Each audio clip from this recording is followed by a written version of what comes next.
We will now review the only output of the project management plan process, which is the project management plan.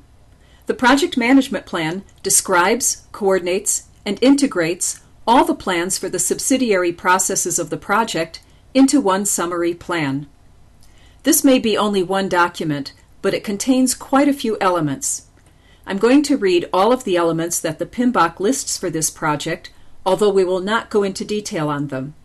Sections, or elements of the project management plan, include processes to be used to perform the project, degrees of execution of each of the processes selected for the project, tools and techniques to use for each process, essential inputs and outputs from each of the processes and how they'll be used to manage the project, dependencies and interactions of the processes used to manage the project, methods for executing the work of the project to fulfill the objectives, methods for monitoring and controlling changes, methods to perform configuration management, methods for determining and maintaining the validity of performance baselines, communications needs of the stakeholders and techniques to fulfill those needs, the project life cycle, project phases for multi-phased projects, and management review of issues and pending decisions.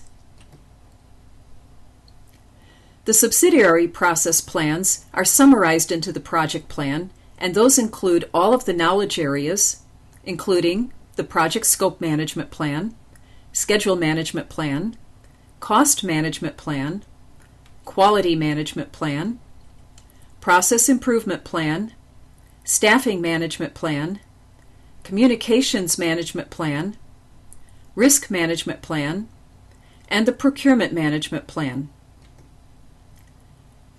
The subsidiary processes are not limited to those I just listed for you. Other areas may be described or mandated by the organization. Within each subsidiary plan can be more components, which might include items such as a milestone list, resource calendars, schedule baselines, cost baselines, quality baselines, and risk registers. Project and subsidiary plans may change as the project progresses. Documents should be updated upon approval. This concludes our discussion of the project management plan. You'll see throughout the remainder of our discussions of the other planning processes that updates to this plan occur often. Remember, that is part of progressive elaboration, as we talked about in Chapter 1. In the next section, we'll discuss one of the most important planning documents produced, the scope statement.